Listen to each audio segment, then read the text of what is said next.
Hey, welcome to Take It Back with Tommy and Tina here at the IQ Podcast Studio in Coronado, California, at the Attorney King Studios. And Tina and I are really happy today to have an amazing woman with us, Contessa Miller, all the way from Bakersfield, California. And can't wait to hear about your story, about where you came from, what you've done, where you're at now. Well, Tina? Welcome, Contessa. It's been a while since I've seen you. You're as beautiful as ever. Always beautiful. We brought you on because you have such an amazing story. And I want to ask you, you grew up, I saw some of your YouTube videos. You have a YouTube channel. You kind of open up about your life and how you've gotten through. So start from the beginning, if you'd like, if you could. I'm so excited to be here. I am so excited to be here. Thank you. Thank you for having me. Seriously. Thank you for everybody who's listening right now. Oh my gosh. Right. Where is my story? Where does it begin? I don't know. There's like so much to it that I can dive into. Let's see. I am a child of a mother who was adopted. So at a very, very young age, I was able to, kind of touch bases with death really young. My adopted grandmother had died in a car accident holding me about a month before I was 2 years old. So I had a little bit of a, hard time really young, being able to like do things and, really like incorporate things. And so I had, this horrible car accident that was really crazy. And then my parents divorced like right after. So before I was 3, I had like this PTSD and all this stuff happening. And then I was, still like touching and tapping into really wanting to connect with my grandmother, like that was on the other side. And I wanted to be able to experience that. And every time I would touch into that, my mom would be like, no, you can't do that. That's very witchy, like, no, no, no, no, no. And it kind of, as I grew, the empath part of me grew. So fast forward to my teens and having some crazy abuse happen and kind of feeling like at 13, nobody wanted me, that I wasn't good enough. I had dyslexia. I couldn't read and write. And I couldn't even hold a pencil. It was just so much stuff really young. So I actually tried to complete suicide. Unfortunately, at 13, I didn't have anybody to go to. I didn't have any place to go to. And I know it's a heavy word and it's a heavy thing, but wow, it was a crazy thing to go through. And fast forward some, I definitely flatlined in the ambulance. And again, like, it was a really beefy thing. It wasn't my time to go. I came back into my body, came back home, and then, in the middle of the night, 2 men kidnapped me, and it was really scary. It was horrible. I mean, this was 31 years ago, and it's still like I still have a hard time sleeping. And recently, Paris Hilton had, bumped in on this where she was kidnapped, and sent to Utah. And then, it's like, I believe it's Kat Von D, same thing, so all of these emotions are. Yeah. Well, when you say you were kidnapped, you kind of expand a little bit on that. It's a wilderness camp, like a boot camp. It's not even like a camp. Like, I mean, when you talk about camp, you're talking like, and that's the funny, crazy thing. It's like, like basically what happened is they wake you up in the middle of the night. They tell you, you can do this the easy way or you can do this the hard way. When you're woke up in the middle of the night and 2 grown men are like, here's a piece of paper from your mom. We now have you. Like, you don't belong to your mom. You don't belong to your dad. You belong to us. Like, we are in charge of you. And it was like crazy because, less than a week before, my mother and I had been looking at the Sunset magazine, and there was an ad in it, and it said, Defiant Teen, powerful 63-day wilderness survival program will help get parents back in control of their defiant teen. And I laughed at that ad and was like, oh my God, Right. you're totally going to send me there. Like, Oh my gosh. Yeah. I would have done the same thing. Yeah. Right? I was like, I'm totally that defiant teen. I'm going to Oh, go against the grain. I'm going to do everything I'm Right. told not to. Because, like when you have kids, like, they're their own people, so Right. some parents, say like, no, I'm the parent. I know the right way, blah, blah, blah, blah, blah. And Right. My house, my rules. Yeah. exactly. And like, I mean, that can be good, but for some teenagers, some people, like, they need that home, that space, that Right. place, even for themselves.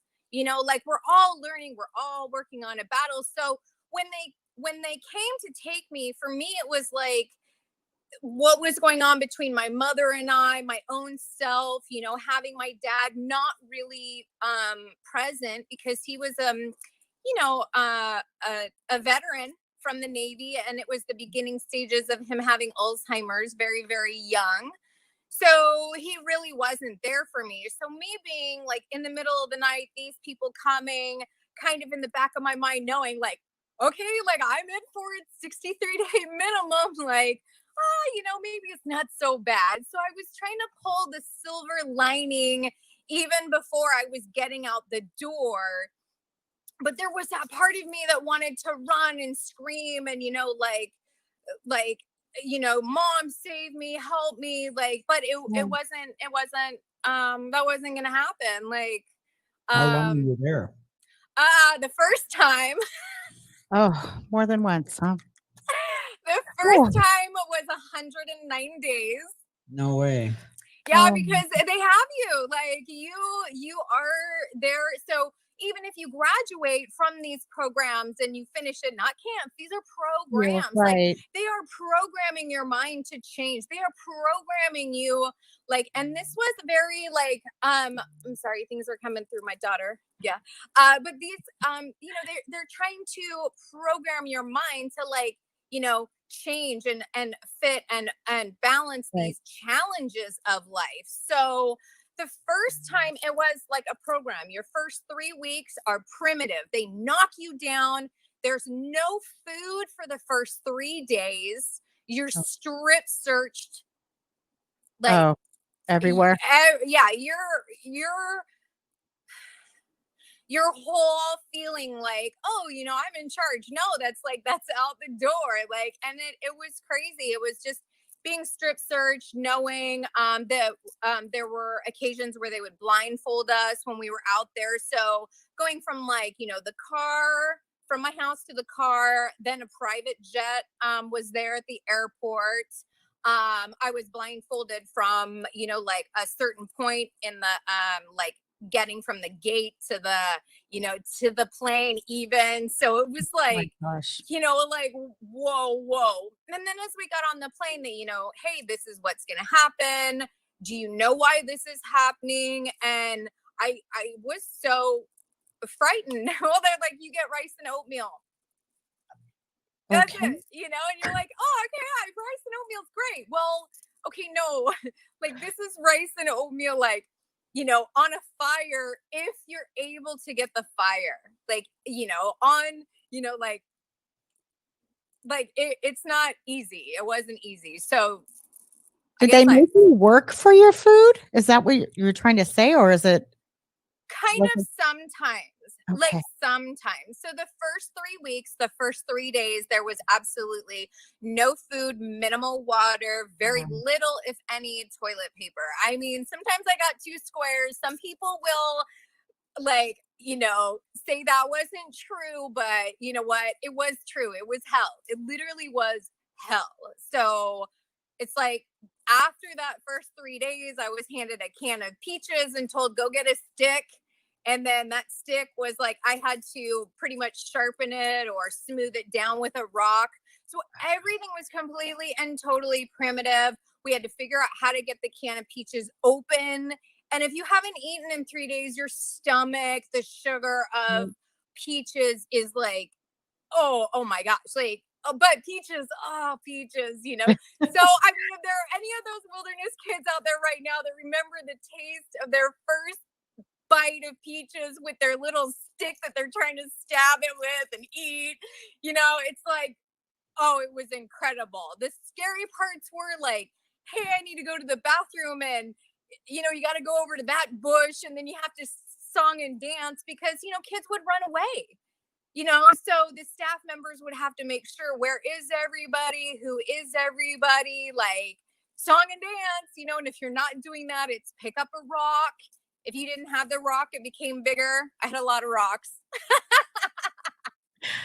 Lots of Wow. rocks. Did you have to endure any type of abuse being a female?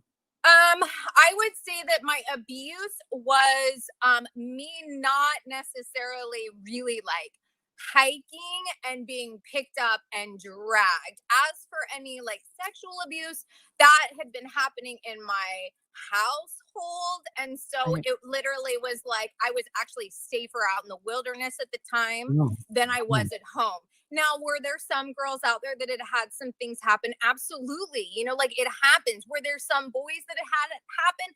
Absolutely. To say that it didn't would totally lie. You know, like yes, you know, I agree that like some people had horrible experiences. A girl did die out there. A girl did go home and complete suicide. So it's almost like, even though you know have this ad that says 63 days, and then you get home and it's powerful. Well, I'm 31 years later and it is still etched in my mind like as if it was yesterday. It was powerful. It was hard. You know, there was a lot of hiking. I think the minimum hike for us was about 715 to 750 miles. What? So they kind of had like a real loop. And I mean, if you're in your teen years, who wants to get out of bed and No. hike? And How old were you when that? She was 13? You were I 13, was right? 13 years old, and on my Oh my God. 14th birthday, I was at Lake Powell. Like had hiked, you know, all over Escalante. So I got to wake up and it was really interesting because this part of the desert people just don't see. They don't see it's a gem. And so in a way, there's my silver lining again, right? It's like, even though I was like in this crazy part, like at the same time, I got to see where the pioneers had been, this dance hall rock, where like, you know, just so much had really happened. That was really interesting, you know. As traumatic as it was, were there good points at all? Yes, and there are still beautiful people and wonderful relationships that I have. Wow. With the people. So it has really been like, I mean, don't get me wrong, just like anything else, there's some people that you're literally like, don't ever talk to me again. Like, Right. never. Yeah, right. No, That's life. Yeah. Just some people that don't understand or they don't know your vibe. But I see something in you and I feel I've only met you once in person, but we've talked numerous times online. I see this continuing positive attitude. You have always, to me, found a silver lining. And that's amazing because you could have said, hey, I'm defeated. I am so done with this. And yet here you are. Well, And how amazing. it's radiant. I that night after we finished that project and you and I were sitting next to each other having dinner, and I felt your aura. And I even said to you that I said, you're an empath, aren't you? And I could feel it just coming right off of you. And it was amazing how we sat next to each other. Well, you're drawn to each other. Yeah, it's an amazing phenomena. It has been like, and I think that, you know, I'd be lying to say that I don't battle with depression still continuously. You know, like I said, in early childhood, I did have a car accident. So there was a bit of trauma. So I do have those cloudy days. I do have those, I'm just not doing good. And then I think back to, you know, with Challenger, it was a lot of, you know, pick up a rock. what does it feel like to, like you say, be that empath, step into the energy side of being a human being and being able to like, work with energy, work with some Right. tools Right. and have like a good time, like really have a good time with life. It is. And I think we get down, like you said, but Right. we rebound really quickly. And we can always find something that just kind of snaps it and Keeps you going for keeps you another going. day. Yeah. And we see the good things and we just we feed off that energy. Yeah. Oh, and that energy, we were talking about the retrograde. So Yes. what do you guys think? I mean, we have these listeners here that are connecting with us and come on.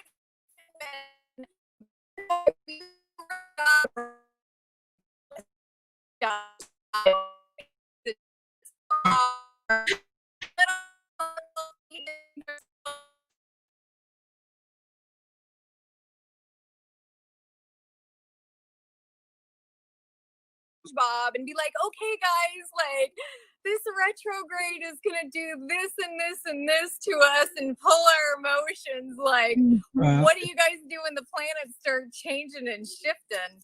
Well, for myself, last night I had several wild dreams, and they were about a specific topic, but it was about 3 or 4 in the morning where I really woke up and I had these reoccurring dreams, and my muscles were aching, and I was anxious, and then I realized when I had looked to see that Mercury was in retrograde, and that it was affecting me, I believe. Right. Oh yeah, I haven't slept well for a couple of days, and waking up every few minutes and feeling like I'm just lost, and I've had a lot of stuff going on in my life. And I think that, seeing you right now it's a good feeling. I don't know if I was anticipating what I was going on. But yeah, I haven't slept well, so I'm not sure if that happened. I've also had weird dreams. So yeah. And a lot of us, like, I mean, the fun thing to me about the retrograde is, okay, 2.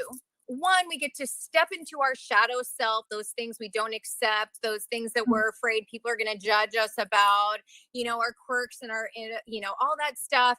And we can either throw it in the bag and like hide it behind us, or we can like bring it out and be like, dude, you're awesome. Like spend some time with me, because during the retrograde, it's like we do shift from, okay, yeah, maybe I'm just a night owl and I feel better and I actually am more alert at night, as opposed to society saying we have to wake up when it's bright, get our coffee going, go through the day, and we're a slushy, it's like, no, for some reason you got that burst of energy at night, and you become creative, especially if you're creative. Oh yeah, I've been writing when I wake up in the middle of the night, and I feel like I'm, that creativity comes out, and then I end up on the phone with Tommy in the middle of the night because we're both awake, and I go, "Hey, you're awake?" He's like, "Yeah, I am." So what's going on?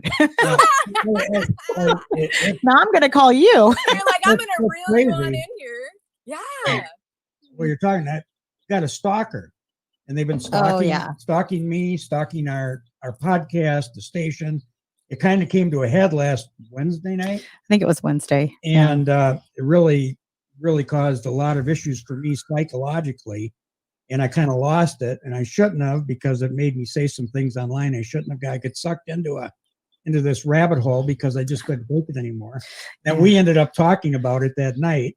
And I told him that's the price of becoming well known. You're going to have people out there that are hating what you're doing because it's too positive for them. Yeah, and it's like, why do you have to put your hate on us trying to do something positive? Well, because the thing is we're mirrors for so many people, for everybody. So if you're mirroring in yourself that you are accepting, that you are loving your faults, and you're loving your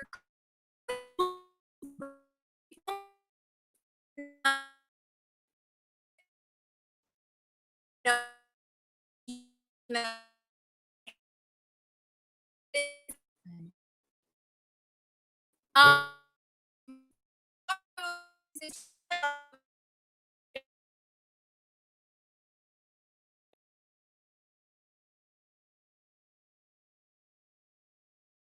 I'm scared. So then the universe is like, oh, that's a challenge for you. That's a button and a trigger for you. Oh, okay. So let's challenge you on that. Okay. So that didn't work. Let's challenge you again. So then now we're in that karmic cycle. So how many times do we need to go around that cycle? Boom. Okay. Now that was challenging. Boom. Now I'm not much leveled up. Okay. Boom. Now what do I do? So what are the tools that you're going to have to continue to be able to protect yourself? Well, yeah. And I know writing for Tommy is a big thing. And yes. At this point, we want to also share one of our sponsor, actually. Tommy, go ahead and give a shout out to Movie Muse Productions and also Attorney King and Attorney King Studios here in IQ Podcast Channel. Yeah, absolutely. Thank you. Thank you. Yeah. Thank you. So, but here we are, finding avenues to release the tension, the depression. There's so many things that we can be doing, and just trying to find what makes us feel better. So, and I know you're an author. Can I see your book? Do you have your book there in front of you? I do. Yay. So, I do. And Oh my gosh.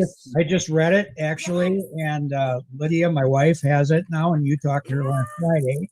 Yes. And, it's amazing. Yes. Tell me a little bit about that. So, crystals for the empath. Like I said, I, definitely did suffer through dyslexia and really, like it was so hard for me to read and write.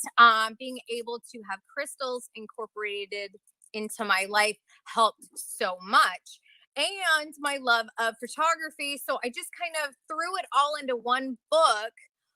Easy peasy style. Like, how, like I said before, I could have either jumped into it and it could have been like really complicated, like college style. I wanted to back it up and say, like, hey, when you're younger and you very first get your very first set of shoes, you got to learn how to tie your shoes. It has to be a little bit more simple and, fun based. So I wanted this book to be more fun based, like, easy, simple. Why are you picking a crystal? What part of your aura might be unbalanced? What is the aura? What is being extra sensitive? And why would you pick certain crystals? So for me, this was just super quick and easy and fun. It's totally up on Amazon. It is a beginner's guide for that beginner part of you that just wants to say, okay, I'm going to sit with my depression. I'm going to sit with these emotions. I'm going to sit with my excitement. I'm going to, like do all of that and like have this as a practice. Because basically what a lot of this is it's practice. A practice makes perfect, so yeah. Never going to get perfect, but I think this book is a really nice segue for people who want to understand and to deal with their emotions or whatnot. So you said tying shoes. This is the Velcro version, right? Yes, it is. And my schedule was so busy; it was perfect for me because I didn't want to have to delve into a heavy chapter, Right. And I could read your explanations and go, "Oh, that all ties it together." Now it's much more easier for someone like me to understand. I'm more visual than I am technical reading. Yeah, that's why I'm actually an artist too. So it's like I can visualize better than some things. Yeah. And I think that that's what it was with this book. When I how I had, talked about the wilderness program and like the very first part of it was like, this primitive, like very, like easy peasy, whatever. Well, the second 3 weeks ended up being TP camp and they left us in a solo. And it was, I think the very first time, maybe 7 full days by yourself and 4 nights. And you're in a very small space all by yourself. And so you have nothing but this quiet space and being able to kind of get quiet with yourself. So I think a lot of times when people can like kind of come into their own awesomeness, sit with themselves, like see what's awesome in themselves, when you incorporate the crystals or rocks into that, that's like the tool to like, kind of like your antenna. So I hope that people can connect with this book on that, like you say, Velcro easy level where it can be simple and fun and not so complicated, and a lot of times too, when people get excited about their crystals and they're like wanting to share, sometimes judgment comes in and a lot of people will judge you and say, oh, that's not good, or that's witchy, or like blah blah blah blah blah. And the reality is like it's Mother Earth. Like it is a tool for us, and it's there for us to feel awesome and to then expand that awesomeness to like everybody else. We're all connected. So the more that I get to like be all awesome and like love me, then it's like I'm loving you and I'm loving you and I'm loving you. Like it just all ties together. Like when I talked to you on Sunday, I found these two crystals and it just spoke out to me. And then I realized when I checked on them that they were what I needed. and you had said, well, now you have to burn them with sage. And so I'm going to go to the cupboard and get our sage out of the, and Lydia says, no, that's not what you do. Oh. And so we happened to find that bundle of sage on Tuesday. Oh, perfect. And I sent you that picture and I just said, I said, this is, it's like, wow, this is just kind of happening. I mean, no coincidences. Things just happen like that. But you better let Lydia light it up because you can't trust him with fire. So, you used to be a fireman, right? Right. And I couldn't get the crystals to burn for nothing. You're like, hey, and the world is like, no, you've been putting out fires. Like, no. That's awesome. So, okay, for people who, I mean, like, right, that's it, but you get your crystal and you're like, what do I do with it? How do I bring it home? What's happening? So literally just like anything else, your crystals need care, just like your body needs care, your hair needs care, your teeth need, your crystals are going to need care. They're going to enjoy their time with you. So the more that you're infusing, hey, let's have some self-care to the crystal, it's going to filter onto you having self-care onto you. And then what's cool is now you kind of know yourself a little bit better. So what's neat is now you know how to take care of yourself. So then when somebody says, hey, how can I help you? Then you can actually, with a focused mind, say, this is what works for me and this is what I need to help me. So instead of like getting into an argument for a timeout, you can say, hey, I need a timeout first. And then, that makes sense. Right? So I always need a timeout. Right? I do. I'm sassy and I'm stubborn. Oh, my poor husband. Well, you're redhead. Of course you're stubborn. You're redhead, Right? I know, huh? And I married an old veteran from the war. So, and then my daughter's in the Navy and it's been amazing. My son is now an adult. So nobody really tells you these different chapters in life go so fast and so quick and wow, so many blessings too. So well, tell us about your YouTube channel. Right. Tell us how people can get a hold of you. And watch your YouTube channel because now I subscribe to you too, so I can watch them. Yay. Oh my gosh. Thank you so much. My YouTube group. I love you guys. I am Contessa Miller on YouTube. I have a Facebook group that's Contessa Miller, I think like Reiki and laughter. We have a fun tribe there that loves to ping off crystals and just, be in this vibe of like, yes, we have the angels with us. Yes, this is an awesome life. You guys are part of it too. So I love that. I love those connections. I'm also on Instagram under Laughing Foxes Bliss.